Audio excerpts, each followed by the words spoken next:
पतंजलि शर्मा जी, जयपुर से। राधे राधे। महाराज जी, आपके चरणों में कोटि कोटि प्रणाम। महाराज श्री, हमारी संतान जो हमसे उत्पन्न होगी, क्या वो अपने पूर्व कर्मों के अनुसार शरीर मिलेगा या माता पिता के कर्मों के अनुसार? अगर माता पिता के कर्मों के अनुसार उत्पन्न होगी तो क्या सावधानी रखें? कृपया मार्गदर्शन करें।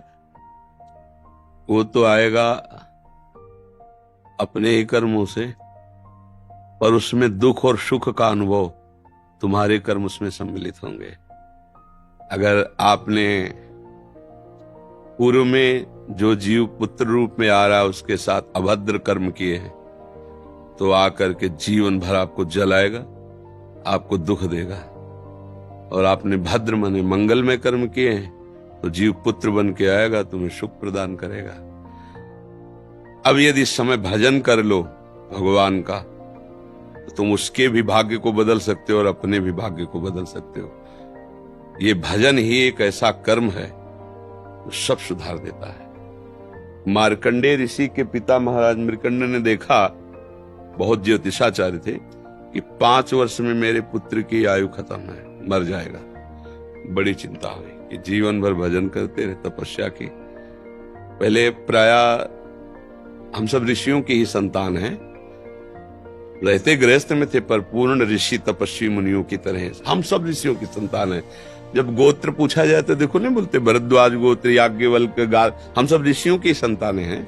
हाँ, तो उनको लगा कि कैसे क्या कर सकते हैं कि 5 वर्ष के बाद ये बालक जीवित बना रहे। अब पिता का कर्म शुरू हो रहा है। पूर्व संयोग इतने ही वर्ष का था, अब उनका नया कर्म काम कर रहा है।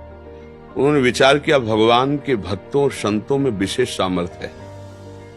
यदि संतों को साष्टांग दंडवत करे और संतों का आशीर्वाद मिले तो मैं इसे मृत्यु से भी बचा सकता हूं। उनको पता था, उनकी श्रद्धा थी, उनकी भावना थी। तो प्रायः पवित्र नदियों के किनारे ही ऋषियों के आश्रम होते थे, तो गंगा जी के समीप ही तो घाट में खड़ा कर देते। जो भी संत दिखाई देते, वैष्णव तिलक या शैव तिलक, वो सबको आदेश कर, छोटा सा बालक 2 वर्ष 3, साष्टांग प्रणाम करो, साष्टांग प्रणाम करो। उनकी सेवा यही थी, प्रसाद पाओ और जाकर घाट में खड़े हो, जो भी संत दिखाई दे साष्टांग प्रणाम करो। एक दिन प्रच्छन्न वेश से गुप्त रूप से सनक सनंदन सनातन सनत कुमार भी, अब आपको क्या पता कौन महात्मा किस कोटि का किस वेश में तुम्हारे पास बैठा है, या तुम्हारे संग वार्तालाप कर रहा है, या तुम्हें कभी मिल सकता है, हमारी दृष्टि नहीं है ना। और वो दिव्य महापुरुष थे और वो देखा करते थे। जब साष्टांग प्रणाम किया तो चारों संत वेश में थे, उनका चिरंजीवी भव, बस वो आ गए। महाराज मेरी दृष्टि अचूक है, आप सनक सनंदन सनातन सनत कुमार चारों ब्रह्म कुमार हैं ना, प्रच्छन्न वेश से आप घूम रहे हैं, ये तो अभागी है, 5 वर्ष में इसकी मृत्यु हो जाएगी। वो आप कह रहे हैं चिरंजीवी भव, तो आपके वचन मिथ्या या इसका भाग्य मिथ्या? इसी बात में बैठे थे कि कोई ना कोई महापुरुष जब फंसेगा तो ये भाग्य को मिटा सकता है, साधारण थोड़ी मिटा पाता है, महापुरुष ही मिटा पाता है, उसमें सामर्थ्य होती है। तो उनका ठीक है, चिरंजीवी तो रहेगा ही। तुम्हारी ज्योतिष से तुमको पता है किस मिनट में किस सेकंड में मृत्यु होगी। उस दिन प्रातः से लेकर के और मृत्यु समय तक भगवान शिव के मंदिर में शिव का आलिंगन करके इसे बैठा देना, बस फिर और हम देख लेंगे। ऐसा ही किया। चारों ब्रह्म कुमार दरवाजे पे खड़े हो गए। तो ऐसे पुरुषों के पास यमदूत नहीं आते, साक्षात धर्मराज आते हैं। धर्मराज ने देखा सनक सनंदन सनातन सनत कुमार, तो उनका इस जीव का समय हो रहा है, आप आदेश करें तो मैं इसे ले जाऊं। बोले मैंने तो चिरंजीवी भव कहा है। बोले ब्रह्मा के आप पुत्र हैं, ब्रह्मा के द्वारा ही विधान किया जाता है। तो इतनी वार्ता हो ही रही थी कि भगवान शंकर प्रकट हो गए। उनका कि कुछ बदलना नहीं है, 5 वर्ष की आयु ना, हाँ 5 वर्ष रहे, मेरी आयु के 5 वर्ष रहे। भगवान ब्रह्मा जी एक सुई लेकर के ऐसे कमल में छेदे थे, आका 1 वर्ष हो जाता है।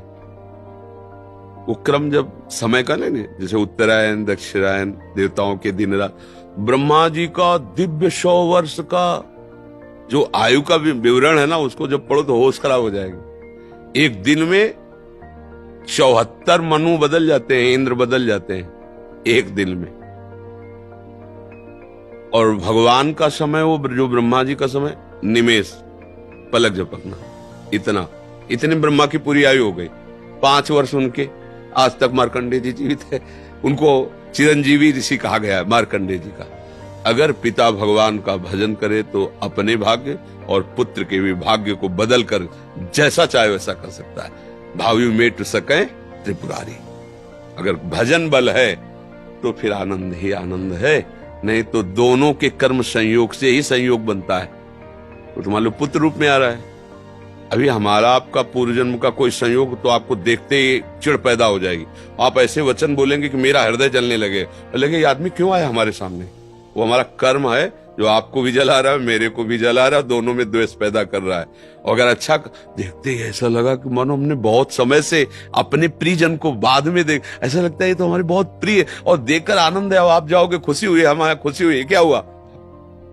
कर्म ही सबको दुख सुख देता है और कुछ नहीं। अगर कर्म को कोई मिटा सकता है तो भगवान का भजन मिटा सकता है दूसरा नहीं। खूब प्रभु का आश्रय लेकर के उनकी लीला गायन करो, नाम जप करो, सब ठीक हो जाएगा। और गर्भस्थ शिशु को भगवत चर्चा सुनानी चाहिए, उससे प्रभाव पड़ता है।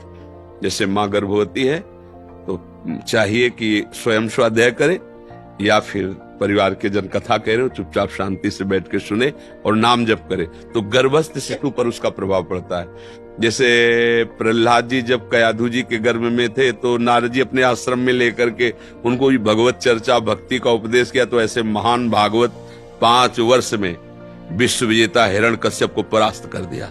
5 वर्ष की आयु प्रहलाद जी की है और विश्व शक्ति संपन्न हिरण्यकश्यप परास्त कर दिया।